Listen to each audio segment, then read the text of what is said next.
Patriot, Immigrant, Soldier, Philosopher. The Story of Bhagat Singh Thind, Chapter 1. February 19, 1923. George Sutherland, an Associate Justice of the US Supreme Court, was about to deliver a verdict in a case that would hold immense significance in the history of immigration law in America. In an interesting coincidence, Sutherland was a former immigrant himself. Born English and naturalized American by virtue of being Caucasian, a synonym in racial science used to describe whites, Sutherland now found himself on history's stage. The verdict that Sutherland was about to deliver pertained to an audacious argument advanced by the petitioner, Bhagat Singh Thind. Thind, a 30-year-old Indian man who had immigrated to America 10 years prior, and a former soldier who fought for the American Army in World War I, argued that he deserved American citizenship by virtue of being Caucasian, like Sutherland himself. While the premise of Thind's arguments sounded outlandish, the prevailing conventions in racial anthropology supported it. Indians, especially North Indians, were long considered to be Caucasians by virtue of the now controversial Aryan invasion theory. Moreover, the verbiage in American citizenship law at the time stated quote-unquote Caucasians and not specifically quote-unquote whites as eligible candidates for American citizenship. But did the US Supreme Court agree with this interpretation? Thind and the then nascent Indian American community were awaiting the verdict with bated breath. At stake was not just his own claim to being American, but also the citizenship that was held by several hardworking Indian immigrants who were naturalized in the intervening decade since his arrival.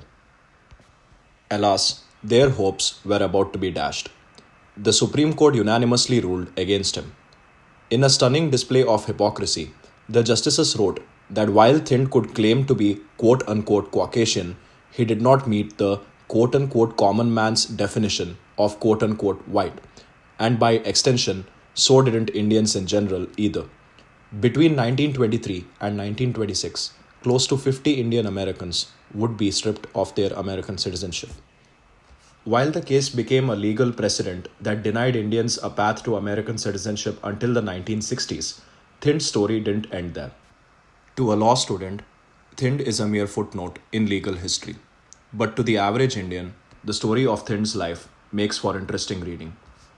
Bhagat Singh Thind was born on October 3, 1892, into a well-known military Kambodj Sikh family of Taragarh Talawa, Amritsar district in modern-day Punjab, India. Thind's ancestors had earlier served in the Sikh army of Maharaja Ranjit Singh, the last great Sikh emperor, and even before that, in the Fauj of the 10th Sikh Guru, Gobind Singh. His father, Bhuta Singh Thind, was retired as a Subedar Major from the British Indian Army. His mother, Ishar Kaur, died when Thind was only a young child. By all accounts, the Thind family was devoutly Sikh, and by all accounts, they were patriotic in the cause of Indian independence. Bhuta Singh Thind had actively participated in movements to gain rights for Sikhs in British India, and had lost his pension as a consequence. Regardless, he instilled in his son a deep love and pride for his Indian and Sikh identity. As a young man, Thind was academically inclined. Upon completing his high school education in 1908, he enrolled in Khalsa College, Amritsar, for a bachelor's degree. While a student, he made his first encounter with the American dream. By now an ardent student of world philosophy and religion, he came across the works of Ralph Waldo Emerson, Walt Whitman, and Henry David Thoreau. In the process, he developed a keen interest in America and its people. By the time he graduated, Thind had developed an intensely spiritual character. Keen to pursue his higher education, and inspired by the works of these great American writers, he sought his father's blessings to travel to America. On the day Thind was about to leave for America, his father said the following words to him at the Amritsar railway station. Son, promise me 4 things. First, neither beg nor borrow, no matter what happens. Second, never commit adultery. Third, neither smoke nor have anything to do with any kinds of intoxicating drinks or drugs. Fourth, never live in the past, live always in the eternal one, and start life ever anew. His father looked him in the eyes and said, I hope if you follow these teachings I have given you, you will make a success in life. If you cannot, the sooner you perish, the better for you and for me and the rest of the world. Because I do not want a weakling to survive me. My children should not be weaklings or jellyfishes.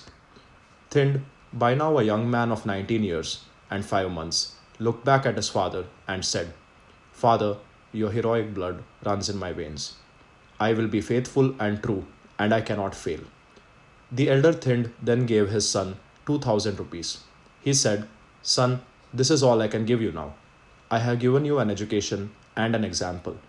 Make your own way in life. With these words of paternal advice, Thind began an odyssey to the Pacific coast of America. After a long train journey from Amritsar to Calcutta, Thind sailed to Manila in the Philippines. His layover there lasted for 9 months.